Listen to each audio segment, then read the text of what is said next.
Tutorial kuliah pengantar bisnis topik ke-6 dari 32 topik. Sistem perekonomian dan pengaruhnya terhadap bisnis. Disajikan oleh channel Global Tutorial.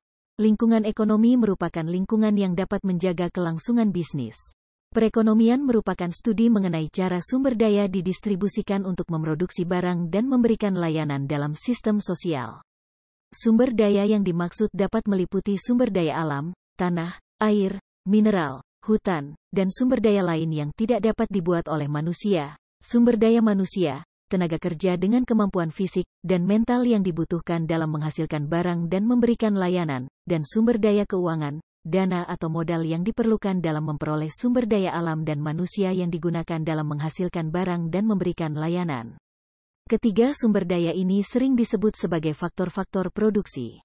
Sistem perekonomian. Sistem perekonomian merupakan sistem suatu negara untuk pengalokasian sumber daya di antara warga negara baik individu maupun organisasi. Isu yang ada dalam sistem perekonomian ini adalah cara memenuhi kebutuhan atau permintaan akan produk dan jasa dengan menggunakan sumber daya yang terbatas jumlahnya. Sistem perekonomian ini mempengaruhi berbagai hal, yaitu a. Barang dan layanan apa yang ditawarkan, berapa banyaknya, dan bagaimana memuaskan kebutuhan pelanggan. b. Bagaimana barang dan layanan dihasilkan atau disampaikan, bagaimana cara menghasilkannya, dan sumber daya apakah yang digunakan untuk menghasilkan barang atau memberikan layanan. c. Bagaimana barang dan layanan tersebut disampaikan kepada pelanggan. Ada berbagai jenis sistem perekonomian yang berbeda dalam mengelola faktor-faktor produksi dan membuat keputusan mengenai produksi dan alokasi. Dalam beberapa sistem, semua kepemilikan adalah milik swasta, tetapi ada kalanya dimiliki oleh pemerintah. Ada dua sistem perekonomian yang dikenal secara garis besar, yaitu sistem perekonomian terpusat dan sistem perekonomian pasar. Sistem perekonomian terpusat. Sistem perekonomian terpusat merupakan sistem perekonomian yang tersentralisasi pada pemerintah yang bertindak mengendalikan produksi dan melakukan alokasi produksi dan pengambilan keputusan.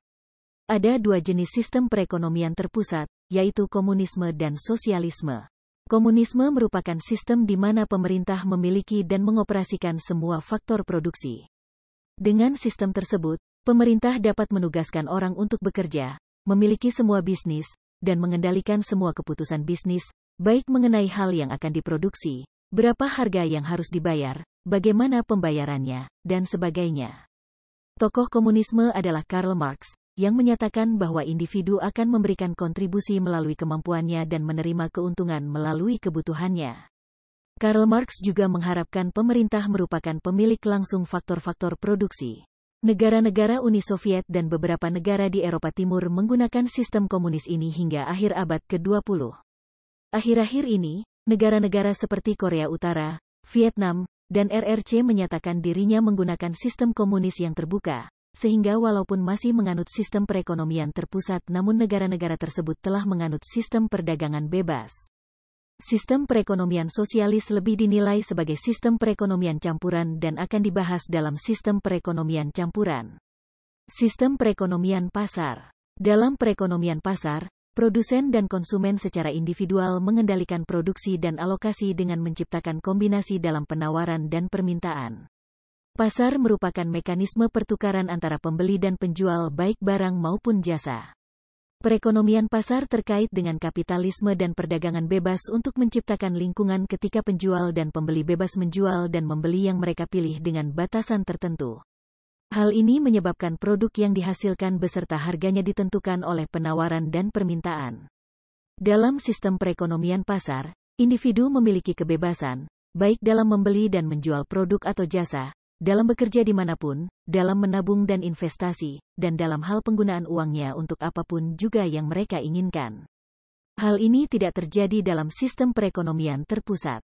Politik yang mendasari perekonomian pasar disebut kapitalisme yang memungkinkan kepemilikan faktor produksi dan mendorong kewirausahaan dengan menawarkan keuntungan sebagai insentif. Sistem perekonomian pasar meliputi berbagai pasar yang berbeda fungsinya dalam perekonomian.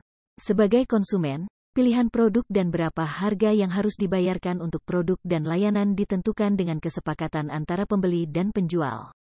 Dunia bisnis juga memiliki kebebasan dalam membeli dan menjual produknya. Manajer menentukan berapa barang yang harus disimpan, berapa harganya, dan bagaimana distribusinya. Proses pertukaran terjadi dalam jumlah besar setiap harinya baik di antara individu, bisnis, dan pemerintah. Ada kalanya, proses pertukaran satu produk berpengaruh terhadap produk lain. Sebagai contoh, kenaikan harga bahan bakar minyak, bensin, solar, premium, dan minyak tanah akan menyebabkan kenaikan harga kebutuhan hidup lainnya seperti bahan kebutuhan pokok, pakaian, dan barang atau layanan lainnya. Dalam sistem perekonomian pasar dikenal dua hukum yang berpengaruh pada penawaran dan permintaan terhadap suatu produk, yaitu hukum permintaan dan hukum penawaran. Permintaan merupakan keinginan dan kemampuan pembeli untuk membeli suatu produk, barang atau layanan, sedangkan penawaran merupakan keinginan dan kemampuan produsen untuk menawarkan barang atau layanan. Hukum permintaan menyatakan bahwa pembeli akan meminta lebih banyak produk bila harga turun dan mengurangi pembeliannya tersebut bila harga naik. Hukum penawaran menyatakan bahwa penjual akan menawarkan lebih banyak produk untuk dijual bila harga naik dan mengurangi produk yang dijual bila harga turun. Hukum permintaan dan penawaran ini juga menunjukkan berapa unit yang akan benar-benar dibeli oleh konsumen dan dijual oleh produsen. Bila kedua hukum permintaan dan penawaran tersebut digambarkan dalam satu kurva, maka terdapat satu titik harga yang disebut sebagai harga keseimbangan, yaitu harga pada kuantitas penjualan sama dengan kuantitas pembelian.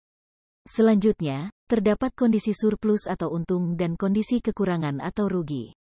Kondisi surplus atau untung merupakan situasi di mana kuantitas yang ditawarkan melebihi kuantitas yang diminta. Sementara itu, kondisi kekurangan atau rugi kuantitas yang diminta melebihi kuantitas yang ditawarkan.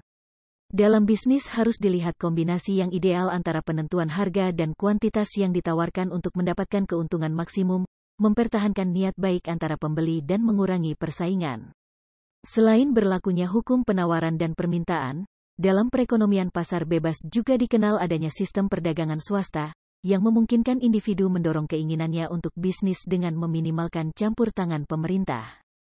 Sistem perdagangan swasta ini memerlukan 4 elemen penting, yaitu 1. Hak milik swasta, yaitu kepemilikan atas sumber daya yang digunakan dalam menciptakan kesejahteraan ada di tangan individu.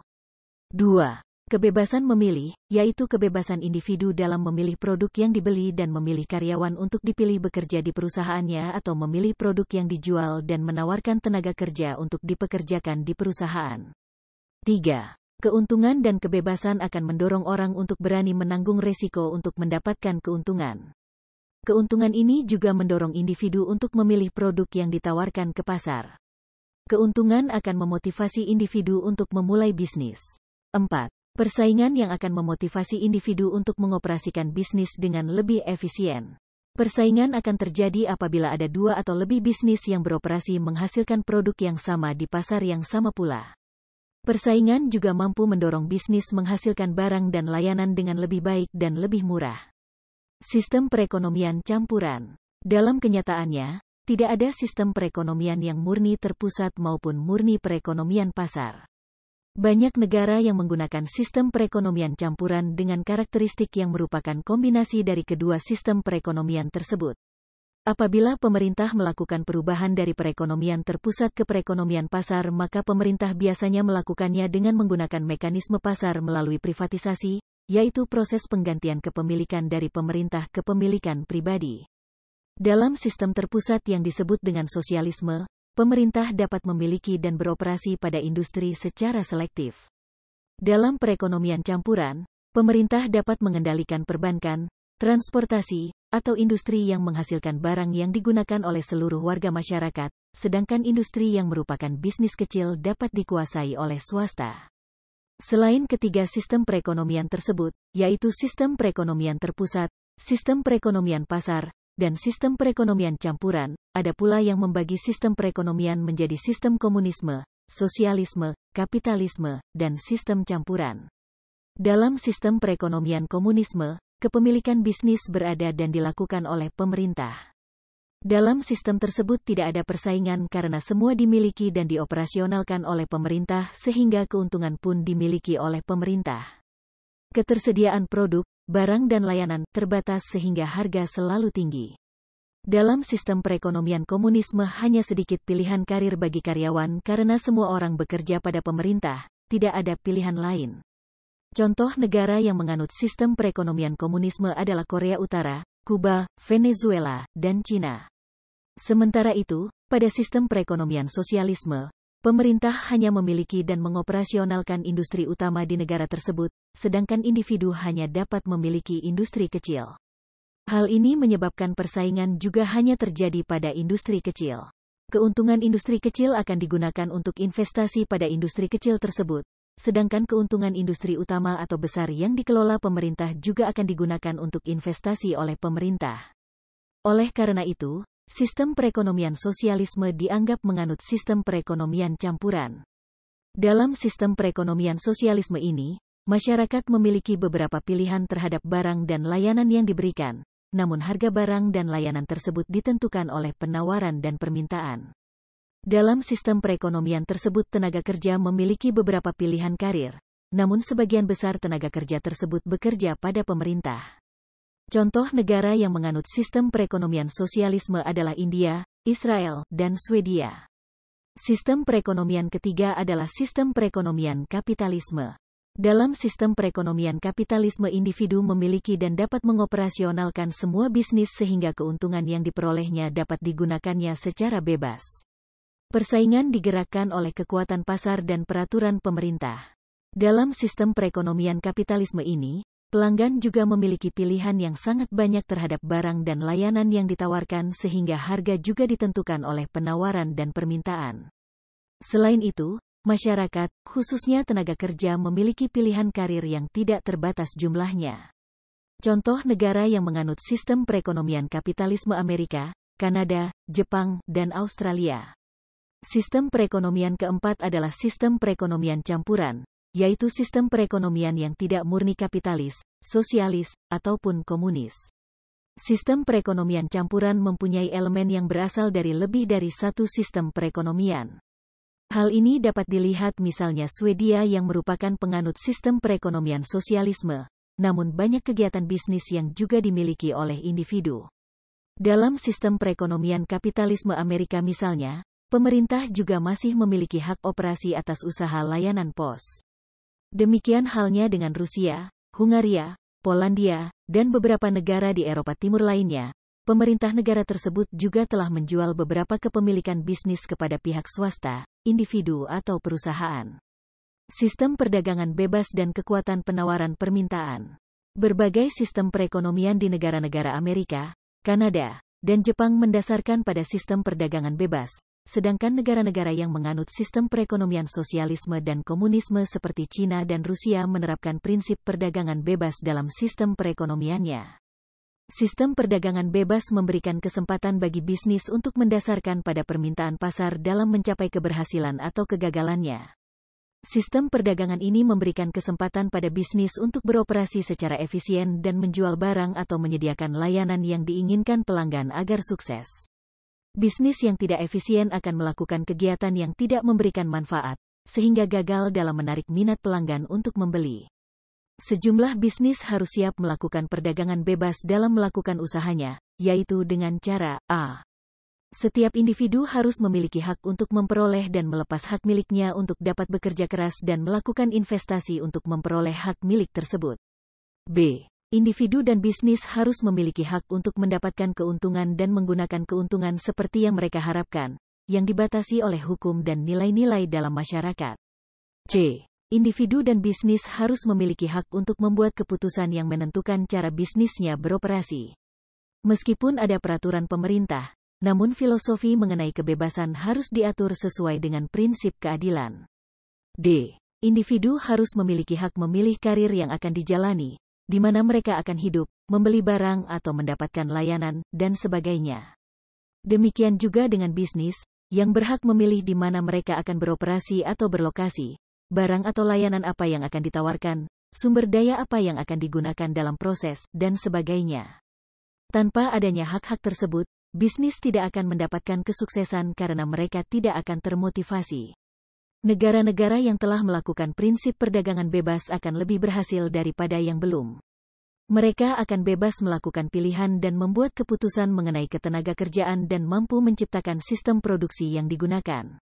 Dalam sistem perdagangan bebas ini, para wirausahawan juga dituntut lebih kreatif untuk melakukan proses bisnis dan mencapai keberhasilan. Selanjutnya, dalam sistem perdagangan bebas, distribusi sumber daya dan produk ditentukan oleh kekuatan penawaran dan permintaan. Penawaran adalah banyaknya produk yang akan ditawarkan atau dijual pada harga dan waktu tertentu. Pada harga yang tinggi, para penjual akan lebih banyak menawarkan produknya. Sementara itu, permintaan adalah banyaknya produk yang diinginkan pelanggan pada harga dan waktu tertentu. Pelanggan selalu menginginkan harga yang rendah.